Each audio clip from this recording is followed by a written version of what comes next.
The tires crunched to a stop outside the stadium gates, the air thick with the scent of fresh turf and an undercurrent of tension that clung like morning dew.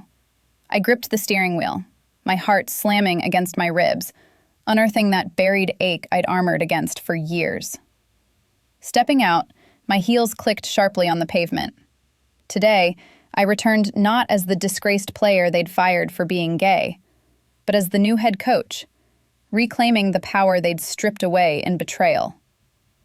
I pushed through the heavy doors, vulnerability surfacing beneath my professional armor, the weight of unspoken histories pressing close. The locker room echoed with emptiness as I walked in, the scent of worn leather and lingering sweat stirring memories I'd long tried to bury. It was the same space where I'd once changed into my kit, laughter and camaraderie filling the air before everything shattered. Now, the silence wrapped around me, heavy and charged, each step amplifying the internal storm brewing. The success I'd forged in exile, climbing from amateur leagues abroad to coaching credentials that demanded respect, all to command this very ground I'd lost. My fingers trailed the cool metal of the lockers, tracing the faint scratches from cleats long past, and I felt the power humming in my veins, an unyielding drive born from that final betrayal. On the far wall hung a faded team photo from my playing days, the roster frozen in triumph, but my face had been carefully cropped out, erased like an inconvenient shadow. It hit me then, the deliberate omission, a quiet violence that mirrored the management's swift decision years ago, fired at 22. Whispers of scandal rippling through the club after Jessie, my closest teammate, and more, had confided in the wrong ear. Our stolen moments in the shadows of training pitches, her hand brushing mine during late-night strategy talks, had twisted into ammunition.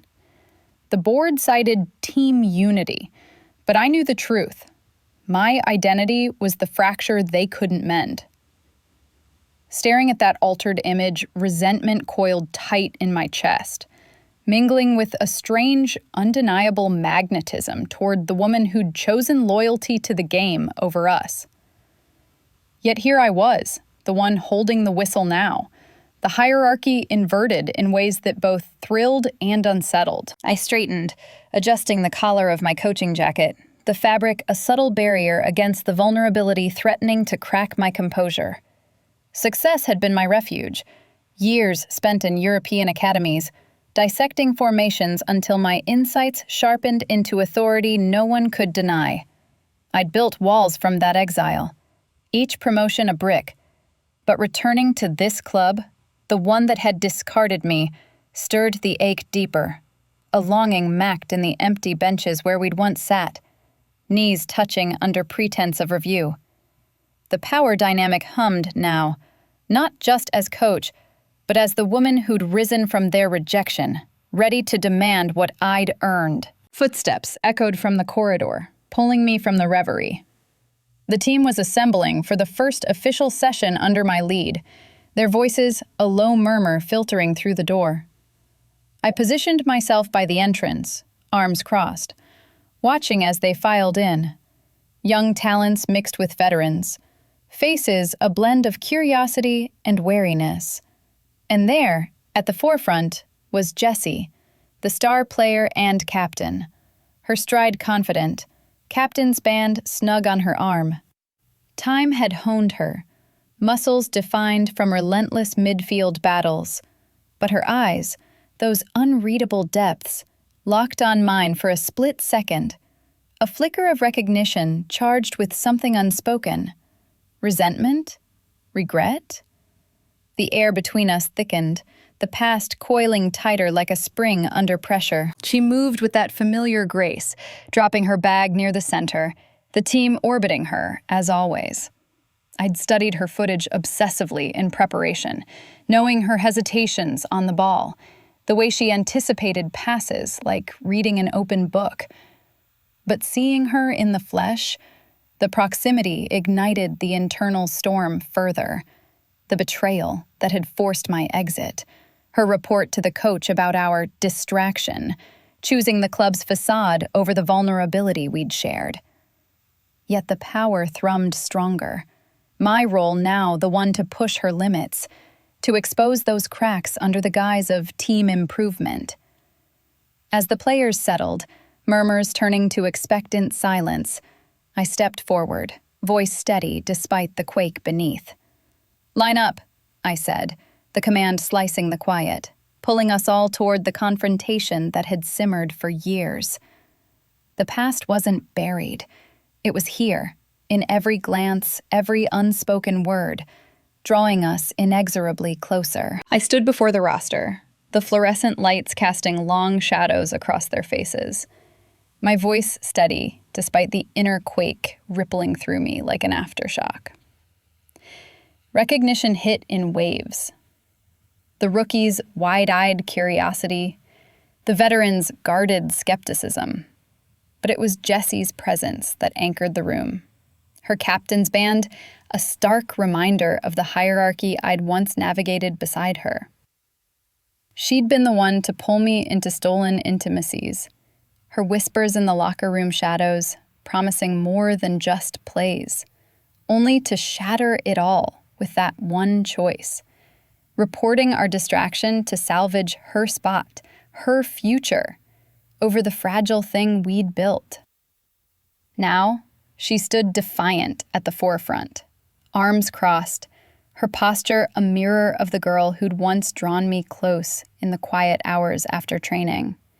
Her touch a secret sanctuary amid the grind. "Listen up," I began, pacing slowly before them, the echo of my words bouncing off the tiled walls, each syllable laced with the authority I'd earned in exile. "This season's been a disaster. Lost games, fractured lines, a team playing like strangers. That ends today. We're implementing rigorous drills, endurance runs at dawn, tactical breakdowns until your instincts sharpen like blades. No shortcuts, no excuses. My rules are absolute. Break them, and you're off the pitch." The words flowed with clinical precision, but beneath them simmered the personal undercurrents. My gaze inevitably drawn to Jessie, her eyes locking onto mine in a charged silence that mapped the unspoken. Longing tangled with resentment, the air between us thick as the ozone before a storm. She didn't flinch, but I saw the subtle tightening of her jaw, the way her fingers flexed at her sides. Echoes of the vulnerability she'd once let me glimpse in the dim light of her apartment, confessions spilling between us like forbidden plays. The team shifted uneasily, murmurs rippling like turf under cleats. But I pressed on, outlining the new formations. A tighter midfield press to counter their weaknesses, rotations that demanded precision over power. "You'll run these until they're second nature," I said, my tone unyielding, the power humming in my veins as I watched their reactions. The rookies nodding eagerly, the old guard exchanging glances laced with doubt. Jessie's gaze never wavered, though. It held mine, a defiant spark flickering in those depths, mirroring the girl who'd pulled me into her orbit years ago. Her hand on my waist during a late-night drive, the world narrowing to just us. But that girl had chosen the captain's band over confession.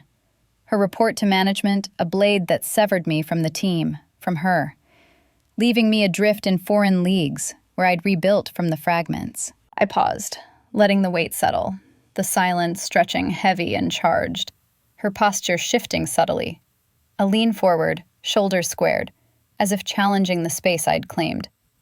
It was the same defiance that had drawn me in back then, her unyielding drive on the field translating to the intensity of our private moments, bodies close in the steam of post-game showers, touches lingering under the guise of camaraderie.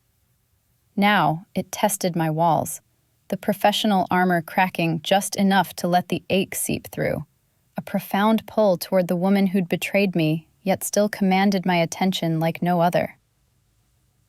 "Questions?" I asked, voice even, but my pulse thrummed with the proximity, the forbidden undercurrent humming beneath every word. No one spoke at first, the room holding its breath. until a midfielder piped up about the dawn runs, his tone tentative. I addressed it firmly, eyes flicking back to Jessie, who remained silent, her unreadable expression a cage for whatever stormed within. The resentment coiled tighter in me, fueled by the memory of her choice, the way she'd averted her eyes that final day, the board's decree echoing as I packed my kit for the last time. Yet the longing persisted, undeniable, in the way her breath seemed to sync with the room's rhythm, pulling me toward the edges of control. As the session wrapped, I dismissed them to the pitch, the transition seamless but loaded. "Gear up," I commanded, watching them move, Jessie's stride leading the way, her silhouette a reminder of the girl who'd once been my anchor. Practice would begin now, forcing proximity that tested every constructed wall, the power dynamic a live wire between us, sparking with every step toward the turf. The field awaited, vast and unforgiving, where commands would blur into something perilously personal, the slow burn igniting in the space we'd both tried to erase. The whistle pierced the air as we hit the turf, the vibrations humming up through my cleats, grounding me in the vast green expanse that had once been my domain. I commanded the formations with clinical precision, my voice cutting sharp over the team's shuffle. Tight triangles in midfield, overlapping runs on the wings, every movement dissected under my gaze. The sun beat down relentlessly, turning the pitch into a furnace, sweat already beading on their brows as I paced the sideline, clipboard in hand, the power thrumming through me like the pulse of the game itself. This was my arena now, the hierarchy absolute, and I wielded it without mercy, pushing them through sprints that tested lungs and wills, the air thick with the scent of grass and exertion. Jessie dominated the midfield from the start, her boots slicing through the turf with that effortless command. Body language, a language only I fully read. The subtle shift of her hips before a pivot. The flicker of her eyes scanning for openings. Echoes of the intimacy we'd once shared off the field. I'd watched her footage for weeks, mapping her patterns like forbidden territory. But here, in the flesh, it sharpened the internal ache. Each stride a reminder of the girl who'd unraveled me in quiet corners of this very stadium. She intercepted a pass with predatory grace, launching a counter that split the defense, her form unyielding, muscles coiling under the jersey that clung to her like a second skin. Yet I saw the hesitations, too, the split-second doubts that had plagued the team's losses. And I pushed her harder, my shouts laced with an edge only she could detect. "Faster, Jessie! Anticipate! Don't react!" The words landed like barbs. Her response a fierce acceleration, but each near miss or perfect pass twisted the knife deeper, the ache blooming in my chest, a profound pull toward the woman who'd betrayed me, yet still moved me like no formation ever could. The drill intensified, overlapping runs turning chaotic under the midday glare, players colliding in bursts of speed and sweat. I waded in during a breakdown, positioning myself amid the fray to correct their angles. The proximity a deliberate risk that blurred professional lines. Jessie charged through a gap, her pass veering wide, and I stepped forward to demonstrate, my hand grazing her shoulder to redirect her stance. Accidental, yet the brush ignited a jolt electric, searing through the fabric, her skin warm and taut beneath. Time fractured in that instant. Composure fracturing beneath the surface, the contact a echo of stolen touches years ago, her breath catching as our eyes met, the world narrowing to the charged space between us. I pulled back sharply, masking the tremor in my voice with a curt adjustment. "Square your hips, lock the pass." But the damage lingered, my pulse racing against the unyielding drive to maintain control. The power dynamic, a fragile thread stretched taut. She nodded, jaw set, diving back into the play with renewed ferocity. But I felt the shift, the undercurrent humming stronger, vulnerability threading through my commands like veins under turf. The team faltered around us, exhaustion etching lines on their faces. But Jessie pressed on, her dominance a defiant spark that both thrilled and tormented. each goal she threaded sharpening the longing I'd buried under layers of authority. The internal storm raged quietly. Resentment at her choice, the report that had exiled me, magnetism in her unbreaking spirit, the way she mirrored my own fire. As the reps cycled, I isolated her for one-on-ones, the ball arcing between us in controlled fury, her sweat-slicked glance after a flawless trap flickering with something unreadable, vulnerability peeking through the captain's mask, eyes holding mine a beat too long, stirring the silence into something heavy and charged. The sun dipped lower, casting long shadows across the pitch, exhaustion blurring the edges of discipline, lines between coach and player thinning in the fading light.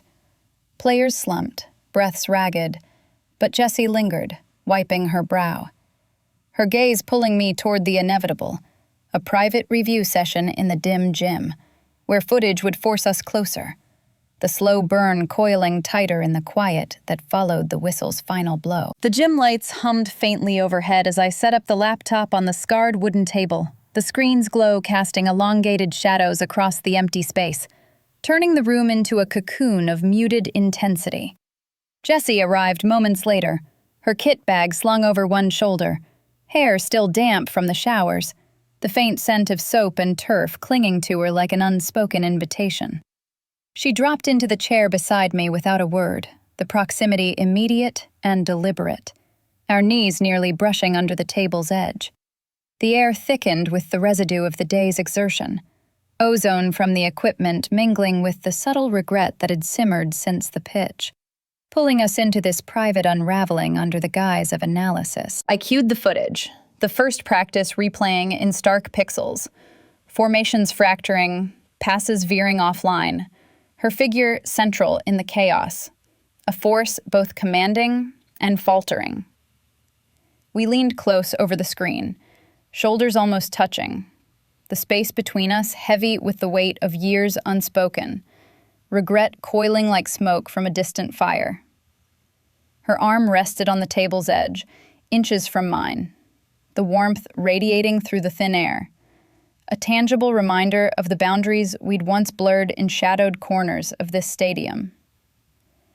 I paused at a critical sequence, her hesitation on the ball freezing the frame, and began the critique, my voice low and measured, laced with the intimate knowledge of her fears I'd gleaned from those stolen nights, her dread of failure, the pressure of the captain's band that had always made her second-guess the boldest plays. "Here," I said, pointing to the screen, my finger tracing the digital turf where she'd paused, eyes flicking to the wing too late. "You see it? That split-second doubt, it costs the counter. You're reading the field but not trusting the instinct." The words carried an undercurrent only she could parse, echoes of the girl who'd confessed her vulnerabilities to me in the quiet after games, her head on my shoulder as we dissected losses together, bodies entwined in the sanctuary of her car. She shifted slightly, her breath catching, but nodded, gaze fixed on the replay, the silence stretching between us like a taut string, her exhalations syncing with mine in a charged rhythm that betrayed the professional facade.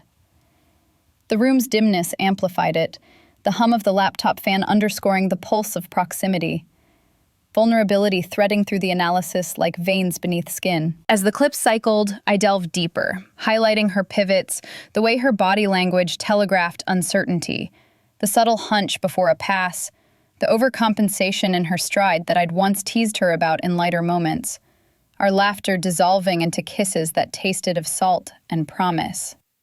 "Push through it," I murmured, leaning closer to advance the frame, our forearms brushing in the motion. A jolt, sharp and electric, that fractured the composure I'd armored so carefully. She didn't pull away. Instead, her eyes lifted to mine, unreadable depths flickering with something raw, the regret in her posture mirroring the ache I'd buried under layers of exile and assent. The betrayal surfaced in fragments then, not as hatred, but as fear. Her report to management born from the terror of losing her place. The club's narrow gaze threatening to eclipse us both, choosing survival over the fragile us we'd nurtured in secret. The revelation stirred within me, complicating the magnetism that had never fully faded.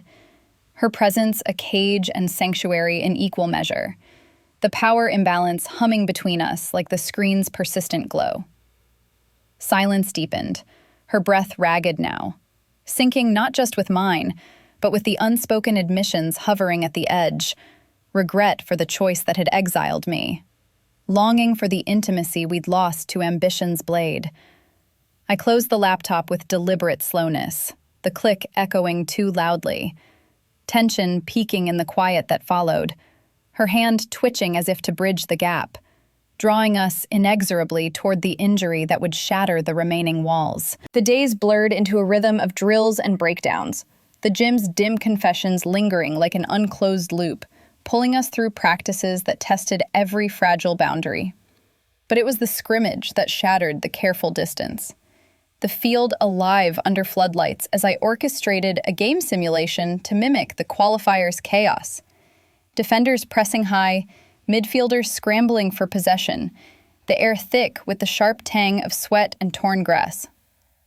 I blew the whistle to start, positioning myself at the edge, clipboard forgotten as the play erupted, bodies colliding in controlled fury, the turf vibrating with each boot's impact.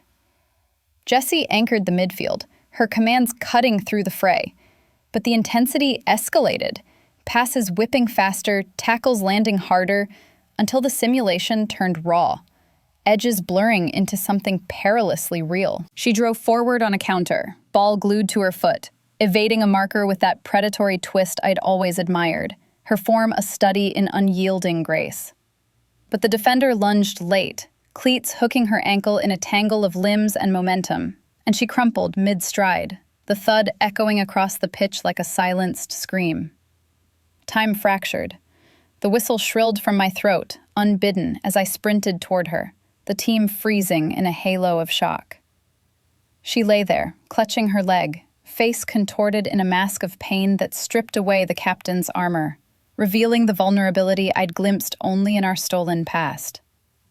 I dropped to my knees beside her, hands hovering before making contact, assessing the damage with clinical detachment, fingers probing the swelling joint, the first deliberate touch in years igniting a fire I'd banked deep. Her skin trembled under my palms, warm and yielding despite the injury's bite, a tremor that raced up my arms, unraveling the professional veil I'd woven so tightly. The internal storm raged then, waves of longing crashing against the unyielding wall of my role, the proximity a forbidden heat that seared through every nerve. I traced the ankle's curve, feeling the pulse beneath, echoes of nights when those same hands had mapped her body in secrecy, whispers of desire lost to betrayal's shadow. "Hold still," I murmured, voice low against the team's distant murmurs. But the command faltered, laced with an intimacy that betrayed us both. She winced, breath hitching, but her eyes lifted to mine, unreadable depths cracking open to reveal a raw plea, the captain's mask fracturing under the weight of shared history, walls thinning dangerously in the charged space where coach and player dissolved. The medkit was too far.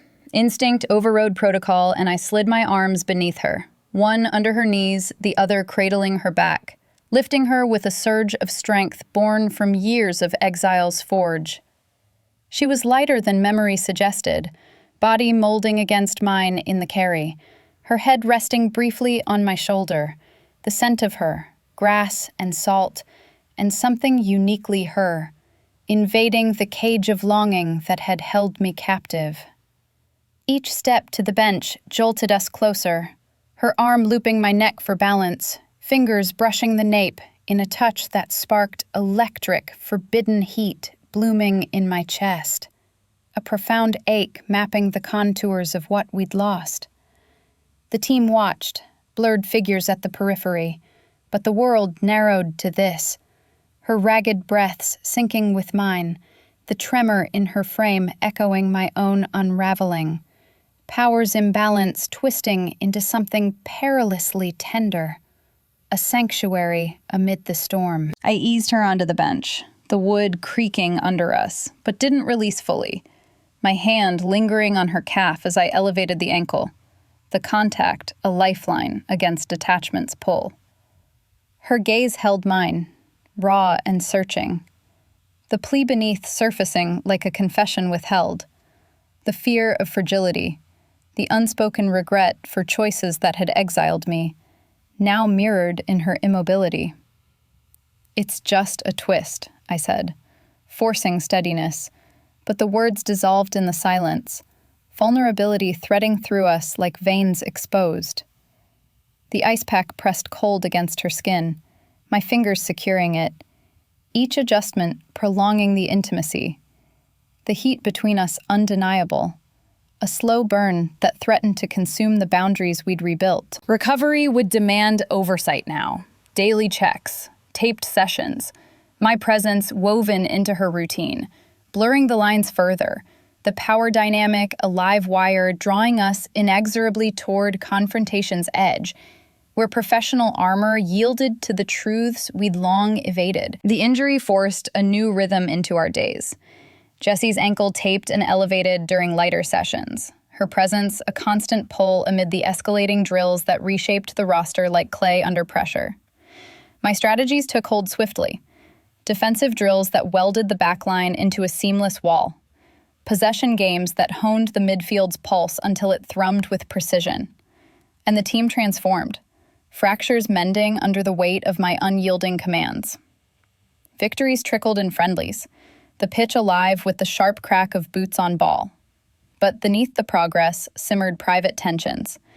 Jessie's sharpened performance a blade that cut both ways, her every interception laced with a defiance that echoed our fractured past. She pushed through the pain, limping into sprints with a grit that mirrored the isolation I'd known in exile. Her passes threading needles through defenses, as if channeling the unresolved ache between us. Yet the private confrontations brewed in stolen moments, her sidelong glances during water breaks, heavy with subtext, pulling at the threads of my composure. The power hummed stronger now, my oversight of her recovery weaving us closer. Daily taping sessions in the trainer's room, my fingers brushing her skin as I secured the wrap. Each contact a spark that ignited the forbidden heat we'd buried. Her breath would hitch, eyes lifting to mine in silence that spoke volumes. Regret and longing mapping the space where coach and captain blurred. It culminated one evening in my office, the door clicking shut behind her as she entered unannounced, the air immediately thick with the scent of grass and her unyielding determination, invading the confined space like an uninvited confession. The fluorescent light cast harsh angles on her face, highlighting the faint bruise from a recent tackle. But her posture was defiant, arms crossed as she leaned against the desk's edge. "These rotations, you're benching me for the qualifier prep," she said, voice low and edged, challenging the decision I'd outlined in the morning briefing. The words hung charged, subtext heavy with our history, her tone an echo of the girl who'd once argued plays with me in the dim light of her apartment, bodies close enough to feel the heat of disagreement dissolve into something deeper. I rose from my chair, the distance between us shrinking to mere feet, the room's walls pressing in like the boundaries we tested. "It's tactical, Jessie. Your ankle's not ready for full load. We can't risk it." But the explanation faltered under her gaze, unreadable depths flickering with the resentment of lost autonomy, mirroring the exile she'd inflicted on me years ago. She stepped closer, the scent amplifying, sweat and turf mingling with the faint citrus of her shampoo. A sensory assault that stirred the internal storm, empathy blooming amid the conflict as I saw her isolation laid bare. The captain's weight a cage, much like the one I'd escaped through foreign pitches and solitary nights. "You're punishing me," she murmured, the accusation soft but piercing, her hand gesturing vaguely at the clipboard on the desk, but her eyes searched mine, vulnerability threading through the defiance like cracks in armor. In that moment, the power imbalance tilted, her proximity a reminder of the shared exile we'd both endured, me from the team, her from the us we'd glimpsed in secret. I felt it then, profound and undeniable, the way her drive masked a loneliness that echoed my own, forged in the fire of choices that had severed us. "It's not punishment," I replied, voice steady despite the ache uncoiling in my chest. "It's protection, for the team, for you." The words carried an intimacy unintended, pulling us into the charged silence where past confessions hovered, her breath sinking with mine. The space between us electric with unspoken truths. She lingered, the confrontation dissolving into something heavier, her fingers brushing the desk near mine, a fleeting contact that jolted, sharp and electric, fracturing the professional veil. Empathy deepened, seeing the mirror of my wounds in her unbreaking stance, the fear of vulnerability that had driven her betrayal, now complicating the magnetism that bound us. As she turned to leave, the door pausing in her hand, the championship qualifier loomed unspoken, its shadow forcing the ultimate test of loyalty and desire, the slow burn igniting toward a reckoning neither could evade. The stadium thrummed with a roar that vibrated through the concrete under my feet, the floodlights casting harsh, unforgiving beams across the pitch, turning the grass into a battlefield of shadows and glare. I led the team from the sidelines, my whistle a silent extension of the unyielding focus that had carried us here. The championship qualifier hanging like a blade over every formation, every breath. The air was electric, thick with the scent of hot dogs and anticipation. The crowd's frenzy, a living pulse that mirrored the internal storm I'd contained through weeks of drills and stolen glances. This was the test, the moment where strategies I'd forged in exile would either bind us or break us. My commands, the threads holding the roster together against the rivals' relentless press. Jessie took the field with that captain's poise, her taped ankle a subtle reminder of the fragility we'd navigated in private, her jersey clinging to the lines of her body as she positioned in midfield, eyes scanning the opposition with predatory calm. I directed her from the touchline, voice cutting through the din via the headset to the assistants, but it was her I watched most intently, signaling shifts in real time, my gestures precise, demanding obedience that felt like a concession of power. Her nods immediate, body responding to my cues as if we'd never parted. "Hold the line. Pivot left on the brake," I called during a stoppage, my words laced with the intimacy of our film reviews, the way she'd leaned into critiques that peeled back her hesitations. She executed flawlessly, intercepting a through ball with a slide that sent turf flying, launching a counter that split their defense, her obedience a quiet surrender that twisted the ache in my gut. The power imbalance humming between us like the stadium's undercurrent. I watched her move through the chaos, body weaving with a grace that ached in my chest, each stride an echo of the fluidity I'd once traced in shadowed embraces. Her hips swiveling to shield the ball, muscles coiling under the lights like a promise unfulfilled. The game tilted in surges, our possession building under my adjustments. Wingers overlapping, midfield compressing to suffocate their playmaker. But it was Jessie's presence that anchored it. Her passes threading impossible gaps, vision sharp as the regrets we'd buried.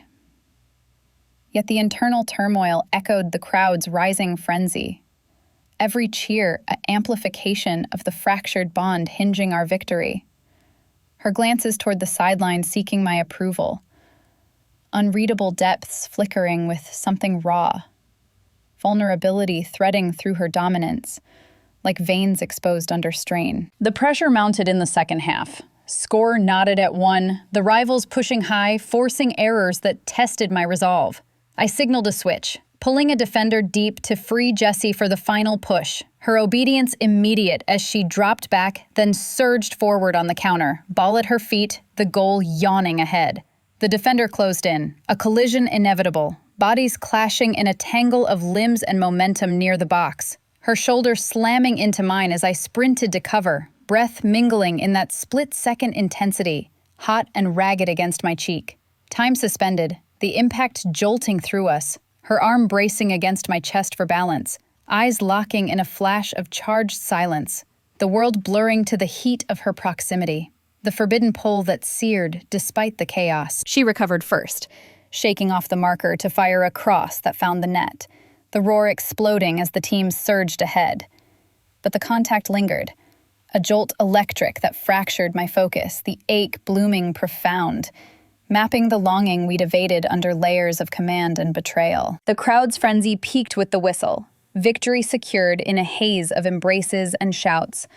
But my gaze found hers across the pitch, unyielding, the inner turmoil unresolved. Victory hinging not just on the score, but on the bond we'd fractured and reforged in secrecy. The team celebrated, pulling me into hugs that felt distant, my thoughts already drifting to the locker room's eruption, where the private reckoning awaited, walls thinning under the weight of what we'd unleashed on the field. The locker room erupted in a haze of cheers and clinking water bottles, bodies colliding in triumphant hugs that echoed off the tiled walls. But I slipped away through the side door, the roar fading into a distant hum as the empty corridors stretched before me, dim and echoing under the fluorescent strips. Victory thrummed in my veins, the qualifier secured through strategies I'd honed in isolation. Yet it felt hollow, without resolution, the internal storm coiling tighter with every step toward the exit. The air hung heavy with the residue of the game, sweat and adrenaline clinging to the concrete, like an unspoken invitation to confront what the pitch had only amplified. I paused at a junction, leaning against the cool wall, the weight of the day's triumphs pressing against the ache I'd carried since morning. Power's isolation, a subtle cage even in success. Footsteps approached, deliberate and unhurried, pulling me from the reverie. Jessie emerged from the shadows, her kit still on, hair disheveled from the celebrations, the captain's band a stark band against her sweat-dampened arm. She stopped a few feet away, the space between us charged, her chest rising and falling in halting breaths, eyes searching mine with an intensity that stripped away the post-game armor. No words at first, just the silence stretching heavy, her posture a blend of defiance and something softer, vulnerability threading through the lines of her face like cracks in unyielding turf. The corridor's emptiness amplified it, the distant cheers a faint underscore to this private unraveling, pulling us into the gravity we'd evaded for weeks. "You did it," she said finally, voice low and edged, the words halting as if pulled from deep, her gaze unwavering despite the flicker of uncertainty. But the praise dissolved into something rawer, her step closing the distance, the scent of her, grass and salt and exertion, invading the confined air like a confession long withheld. Us. We did it. But this, pretending it's just the game. It's not. The accusation hung there, subtext heavy with our history, her eyes mapping the contours of my guarded expression, searching for the bridge I'd burned years ago. I felt the pull then, profound and undeniable, the power imbalance tilting in the quiet, her proximity a reminder of the girl who'd once been my sanctuary, now standing as equal in triumph, yet subordinate in role. The past surfaced in fragments, betrayal uncoiling like a spring released.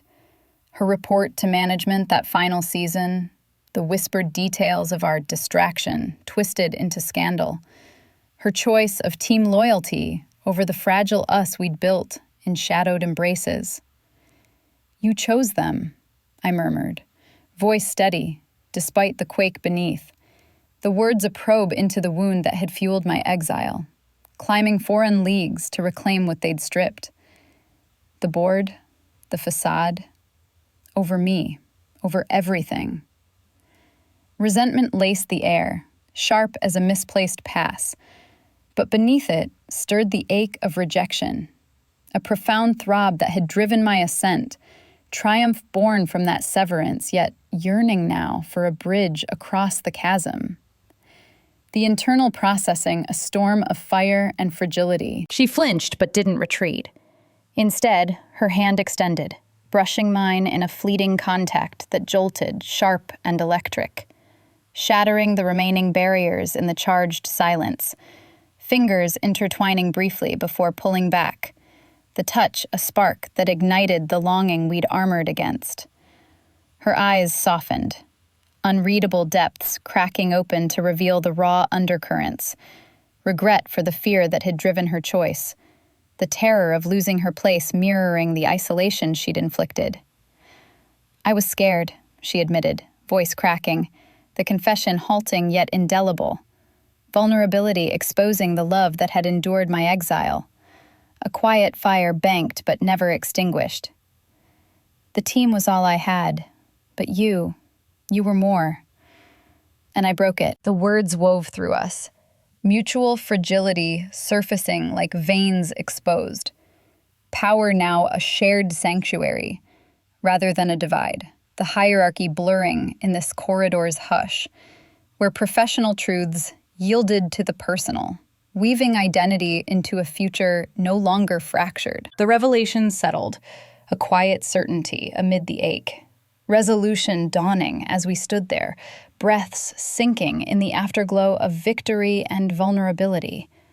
The path ahead, one where commands softened into partnership, the slow burn finding its tentative peace. Dawn broke over the pitch with a soft, unrelenting light, filtering through the mist that clung to the turf like a veil of half-forgotten doubts. The team assembled in silence, their breaths visible in the chill, bodies stretching into warm-ups that moved with a new cohesion, the fractures I'd mended through relentless drills now woven into something resilient, unyielding. Jessie's presence anchored them still, her taped ankle bearing weight with cautious grace. But as she jogged lightly across the grass, her gaze found mine from the sideline, softened with an acceptance that rippled through the air between us, unreadable depths yielding to a quiet understanding, no longer edged with defiance, but laced with the vulnerability we'd exposed in that corridor's hush. The power that had once divided us hummed differently now, a shared current rather than a barrier. Her nods to the rookies carrying echoes of the partnership we'd glimpsed in fractured moments. The captain's role evolving under my guidance into something mutual, where commands softened into collaboration. We gathered for the final strategy session in the equipment room, the space cramped with the scent of polished leather and chalk dust. Maps of the championship pitch spread across the table like a battlefield charted in tentative peace. I outlined the last adjustments, midfield rotations to exploit the opponent's flanks, set pieces drilled to precision. But this time, I paused at her input, her voice cutting through the murmurs with a clarity born from nights of private unraveling. "Shift the press higher on their right," she suggested, leaning over the diagram, her finger tracing the lines with that familiar intensity, eyes flicking to mine in a glance heavy with subtext, the proximity stirring the ache we'd mapped without resolution. I nodded, integrating it seamlessly, the power dynamic tilting toward equilibrium, her ideas threading through mine like veins connecting isolated chambers, the hierarchy blurring into a tandem force where exile's lessons met her unbreaking drive. The team absorbed it, questions flowing freer, the isolation that had once defined us both dissolving in this collective pulse, empathy blooming profound, as I saw her not as betrayer, but as mirror, our wounds forging a sanctuary amid the grind. Reflecting on the journey as the session wrapped, the weight settled deeper, a profound ache tracing from that final betrayal, the board's decree echoing in the locker room, my kit packed amid averted eyes, Jessie's silence a blade that severed me from the turf I'd claimed with every goal, every stolen touch. Fired at 22 for the sin of loving her. Identity a fracture they couldn't tolerate. I'd wandered into exile's forge. Foreign academies, where accents clashed and pitches turned to mud under relentless rain. Coaching credentials clawed from late nights, dissecting games alone. Each certification a brick rebuilding the self they'd erased.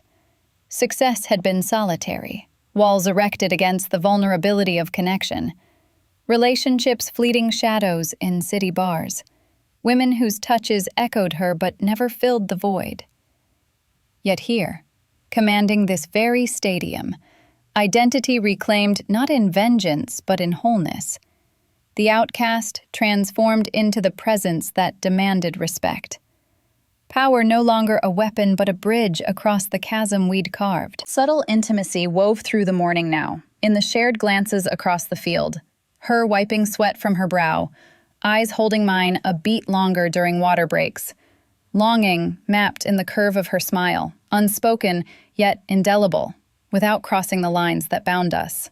The professional armor held, but beneath it thrummed the emotional cartography we'd redrawn, resentment yielding to empathy, betrayal's scar tissue softening into something tender. The space between us charged, not with storm, but with a quiet fire, banked and enduring. Her laughter rang out during a drill, lighter, pulling the team into its rhythm.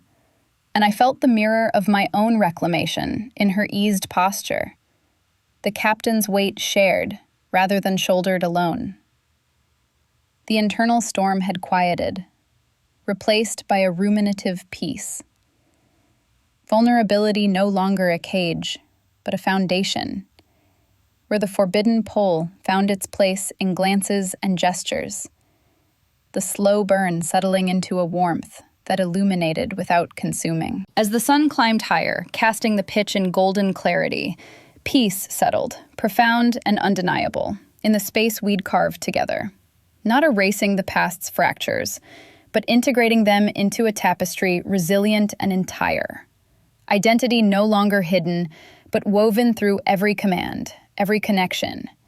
The journey's ache transformed into this tentative wholeness, where power and desire coexisted in delicate balance. The final whistle echoed across the emptying stadium, fading lights casting long shadows, no turning back from the bonds we'd reforged. If this slow burn of reclaimed power and forbidden longing resonates, subscribe for more tales mapping emotional frontiers. Stay tuned for the championship that pushes every boundary further.